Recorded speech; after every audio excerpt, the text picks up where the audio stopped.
मालूम है दोस्तों, आज हम यहाँ पे क्यों आए? यूट्यूब का पहला पेमेंट आ चुका है, वो निकालने के लिए हम बैंक के अंदर आए। अब देखते हैं कितना पैसा है। कैमरा क्यों चालू रखा है? बाद में शांति से बता।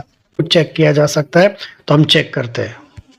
क्योंकि ये मेरा पहला ही इनकम है, तो लाइफ टाइम इनकम मेरी पहली इनकम बताता है। यहाँ पे आप देख सकते हो 9072 रुपीज मेरे अकाउंट में जमा हो चुके हैं। और इस वीडियो के आखिर में मैं बताना चाहता हूँ कि मेरी चैनल ध्यान से रिलेटेड चैनल है। मैं कभी भी इस चैनल पे व्लॉग नहीं बनाता हूँ, ध्यान के बारे में इंफॉर्मेशन देता हूँ। तो आज जो वीडियो है उस पर खाली कैसे जाएगा, ध्यान के बारे में थोड़ा बता देता हूँ। शॉर्ट में बताता हूँ ध्यान के बारे में।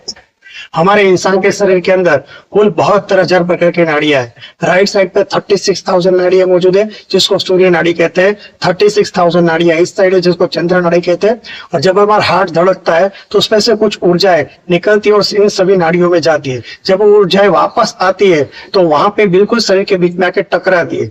जहां पे ऊर्जा टकराती है वहां पे 7 शरीर में 7 ऊर्जाओं के जंक्शन बनते हैं, जिनको 7 चक्र कहा जाता है। और ये जो 7 चक्र जहाँ पे बनते हैं, बीच में एक सुषुम्ना नाड़ी होती है, जहां से सांसों के प्रवाह चलते रहते हैं। तो ये ऊर्जाएं सबसे पहले मूलाधार चक्र में इकट्ठा होती है। अगर कोई इंसान सतत बाहर ध्यान करता है तो ऊर्जाएं बाहर की ओर बहती है, लेकिन इंसान जब अपने ही अंदर ध्यान करता है तो ये ऊर्जाएं चक्रों के अंदर स्थित होने लगती है। और धीरे धीरे ऊर्जाएं, टंकी में कैसे पानी धीरे धीरे ऊपर उठता है, इसी तरह से ऊर्जाएं धीरे धीरे ऊपर उठती है। तो सबसे पहले मूलाधार चक्र में जाती है, फिर स्वादिष्टान चक्र में जाती है, फिर मणिपुर चक्र में जाती है, फिर अनाहत चक्र में जाती है, फिर विशुद्धि चक्र में जाती है, फिर आज्ञा चक्र में जाती है, लास्ट में सहस्त्र चक्र तक जाती है।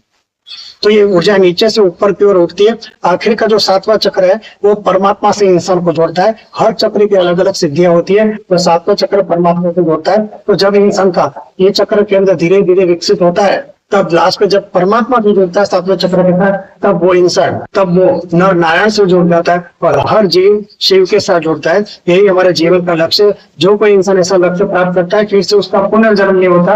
और भगवद गीता में बताया कि इस तस्य पुनर्जन्म न विद्यते, उसका फिर पुनरावर्तन संभव में नहीं होता। तो ये आध्यात्म का गूढ़ रहस्य है। अगर आपको ऐसे ही वीडियो चाहिए तो सब्सक्राइब कर सकते हैं। सुनने के लिए थैंक यू। जय गुरुदेव, जय गुरुदेव, जय गुरुदेव।